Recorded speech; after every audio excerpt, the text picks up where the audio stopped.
Grace stumbled back from the mirror, her hands trembling. But the reflection didn't move with her.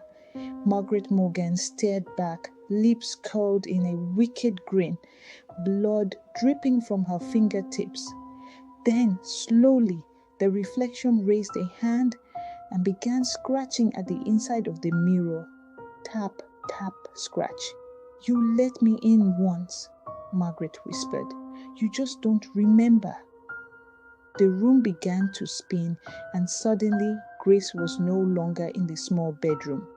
She was standing in a candlelit corridor, dressed in a 1920s nurse uniform. Her hands were soaked in blood. Screams echoed through the halls. She looked down. A scalpel, a body. She dropped it and screamed, but no sound came out.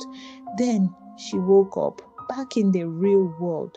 Or so she thought. Everything looked the same, but different. The photos on the wall had changed. Now every photo was of her, but in different decades: 1952, 1979, 1994. Always the same face, always the same house. A loud creak came from the living room. Someone was sitting on the couch. A woman in the exact same clothes as Grace. She turned slowly. It was her. "I told you not to stay past midnight," the other Grace said, smiling. "Now we have to share." The light went off. Darkness swallowed the room. Grace backed away, heart pounding, as the other version of herself stood and walked toward her. Their footsteps echoed in unison. Her double's eyes glowed faintly, as if lit from within, like candles behind cracked glass. "You were never meant to leave," it whispered. "None of us ever did." Grace turned to run, but the house warped around her. Hallways stretched impossibly long. Doors melted into the walls. The house was alive, feeding, shifting, trapping. She reached the front door, still locked. Then she saw it, etched across the wood in deep carvings. "The house keeps what it creates." She understood then. She hadn't inherited the house.